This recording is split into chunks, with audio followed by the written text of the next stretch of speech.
नमस्कार। चलिए आज एक जबरदस्त सफर पर चलते हैं भारत के उन प्राचीन और मध्यकालीन ग्रंथों की दुनिया में। ये एक ऐसी लिटरेरी हेरिटेज है जिसने न सिर्फ एक पूरी सभ्यता को शक्ल दी बल्कि आज भी हमें इंस्पायर करती है। तो सबसे पहले एक बड़ा सवाल, इतिहास को लिखता कौन है आखिर? क्या ये सिर्फ राजाओं और विजेताओं की कहानी होती है, या फिर उन कवियों और थिंकर्स की जो वक्त को अपने शब्दों में कैद कर लेते हैं? देखिए, भारत की बात करें तो इसका कोई सीधा सा जवाब नहीं है। जवाब सदियों से बदलता रहा है। हम यही देखने वाले हैं कि कैसे भारत में कहानी सुनाने वाले लोग बदले। मतलब एपिक पोएम्स लिखने वाले कवियों से लेकर राजा महाराजाओं के लिए लिखने वाले दरबारी इतिहासकारों तक। तो ठीक है, अपनी यात्रा शुरू करते हैं प्राचीन भारत के महाकाव्यों से। ये वो किताबें हैं जिन्होंने सिर्फ हमारी कल्चर को ही नहीं बल्कि समाज की नींव रखी हैं। इन्हें सिर्फ कहानियां मत समझिए, ये तो जीने के तरीके सिखाती हैं। स्क्रीन पर जो नंबर है 12, ये सिर्फ एक नंबर नहीं है। इसमें भारत की सबसे बड़ी कहानी का राज छिपा है। ये है महाभारत के 18 पर्व, मतलब 18 चैप्टर्स, और इन्हीं 18 हिस्सों को मिलाकर बनती है दुनिया की सबसे लंबी एपिक पोम। तो ये है महाभारत, जिसे लिखने का श्रेय जाता है महर्षि वेदव्यास को। भाषा थी संस्कृत। इसका एक और नाम था जय संहिता। और पता है सबसे खास बात क्या है? इसके छठे पर्व यानी भीष्म पर्व में ही हमें मिलती है भगवद गीता, जो खुद में ही एक बहुत गहरी फिलोसॉफिकल किताब है। अब देखिए, ये कहानियां सिर्फ एक भाषा या एक दौर तक सिमटकर नहीं रहीं। इनका सफर तो भाषाओं और सल्तनतों के पार गया। जरा सोचिए, मुगल सम्राट अकबर ने महाभारत का फारसी में ट्रांसलेशन करवाया और नाम दिया रज़्मनामा, मतलब जंग की किताब। इससे पता चलता है कि इन कहानियों की गूंज कितनी दूर दूर तक और सदियों तक फैली हुई थी। चलिए अब महाकाव्यों की दुनिया से थोड़ा आगे बढ़ते हैं और उन किताबों पर नजर डालते हैं जो प्रैक्टिकल थीं, फिलोसॉफिकल थीं, जिन्होंने प्राचीन भारत में गवर्नेंस, समाज और आर्ट को एक शक्ल दी। और इस लिस्ट में सबसे पहला नाम है चाणक्य का अर्थशास्त्र। इसे सिर्फ एक किताब समझने की गलती मत कीजिएगा। ये पॉलिटिक्स, गवर्नेंस, मिलिट्री स्ट्रैटेजी और इकोनॉमिक पॉलिसी का एक पूरा ब्लूप्रिंट है, और इसके सिद्धांत तो आज भी हैरान कर देते हैं। अब आते हैं एक ऐसी किताब पर जिसे संगीत का बाइबल भी कहा जाता है। ये है भरत मुनि का नाट्य शास्त्र।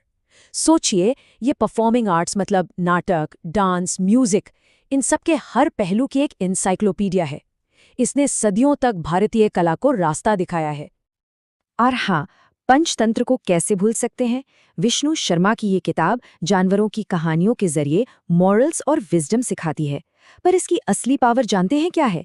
इसकी पूरी दुनिया में फैलने की काबिलियत।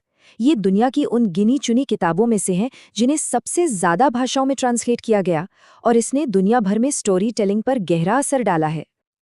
प्राचीन भारत की लिटरेरी वर्ल्ड में जबरदस्त डाइवर्सिटी थी। मतलब देखिए, एक तरफ पणिनि की अष्टाध्यायी है जिसने संस्कृत ग्रामर के रूल्स सेट किए, तो दूसरी तरफ कल्हण की राजतरंगिणी जो कश्मीर की पहली सिस्टमैटिक हिस्ट्री मानी जाती है। और बीच में कालिदास का अभिज्ञान शाकुंतलम जैसा नाटक भी है जो आज भी स्टेज पर परफॉर्म किया जाता है। सोचिए, ग्रामर से लेकर हिस्ट्री और ड्रामा तक नॉलेज का क्या कमाल का रेंज था। चलिए अब वक्त में आगे बढ़ते हैं और मिडीवल पीरियड में चलते हैं। यहाँ स्टोरी टेलिंग का अंदाज बदल जाता है। अब फोकस बड़ी बड़ी फिलोसॉफिकल किताबों से हटकर रूलर्स के पर्सनल और पॉलिटिकल इतिहास पर आ जाता है। मतलब वो इतिहास जो खुद शासकों ने लिखवाया।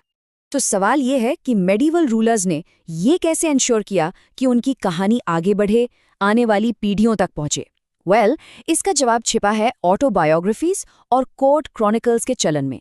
मतलब दरबारी इतिहासकारों से लिखवाई गई वो किताबें जिनका मकसद ही था शासक के लेगेसी को मजबूत करना। मुगल डायनेस्टी इसका एक परफेक्ट एग्जाम्पल है। ये सिलसिला शुरू होता है बाबर की पर्सनल ऑटोबायोग्राफी तुज़ुक-ए-बाबरी से। फिर आती हैं गुलबदन बेगम जो अपने भाई पर हुमायूं नामा लिखती हैं।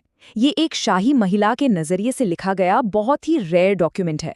और अकबर के ज़माने तक आते आते अबुल फजल के अकबरनामा के साथ ये पर्सनल कहानी से ऑफिशियल स्टेट स्पॉन्सर्ड हिस्ट्री बन जाती है। और अकबरनामा के बारे में एक बहुत इंटरेस्टिंग फैक्ट बताता हूँ।